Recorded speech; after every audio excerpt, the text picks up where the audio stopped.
to have the opportunity to come to West Baltimore and to align ourselves with others who are lifting up the legacy of Thurgood Marshall is just something that's powerful.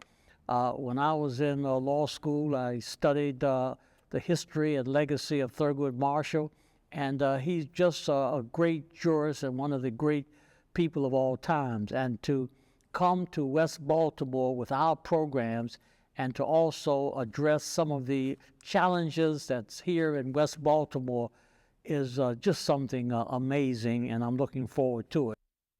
We have a number of initiatives and programs that we're expanding to West Baltimore. Certainly, as everyone knows, in most cities, and West Baltimore and Baltimore has not been exempted from that, there's violence.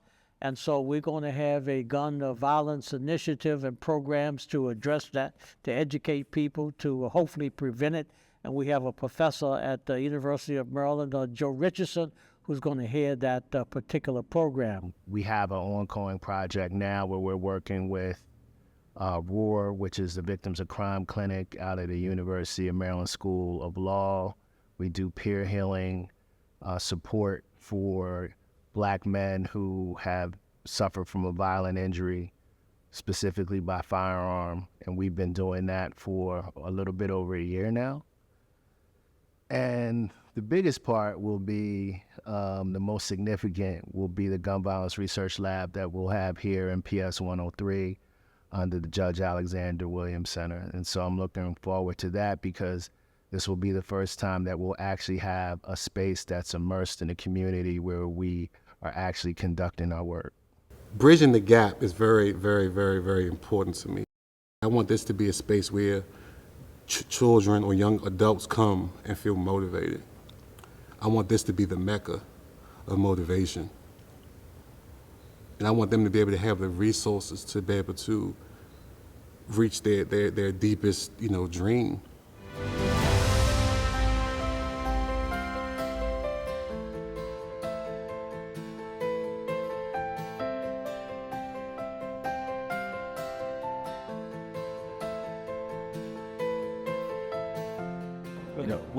What is really is quite amazing is the partnership that we have with the Judge Alexander Williams Center for Education, Justice, and Ethics. So that you're talking about now, in the spirit of Thurgood Marshall, people here will understand the importance of law, be able to have questions, be able to interact with legal minds and legal services. To have programs targeted for youth to help them understand around violence reduction and all those kinds of what I call amenities. Yes. Oh, yes. See, people say, is this a community? I say, no, it's an amenity center. An amenity center is those valuable assets that were not here before now come into the community. And here I am in the very building where Thurgood Marshall went to school. So this is a neighborhood that produced giants.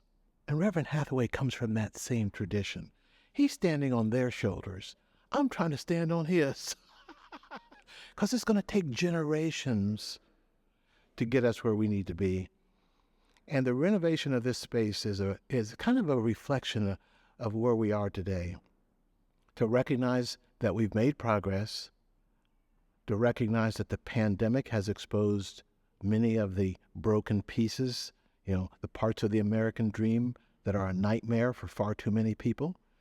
And what we need to do in many ways to take charge of our own health, not wait till people get sick and use the emergency room as their health care, but actually bring the health care right to the neighborhood.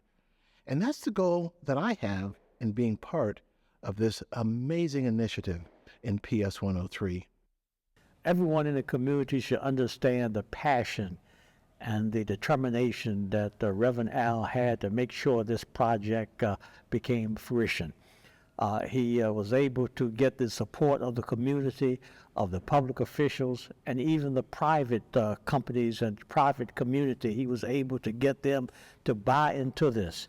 And here we are right now on the verge of this thing finally getting opened with groundbreaking coming soon.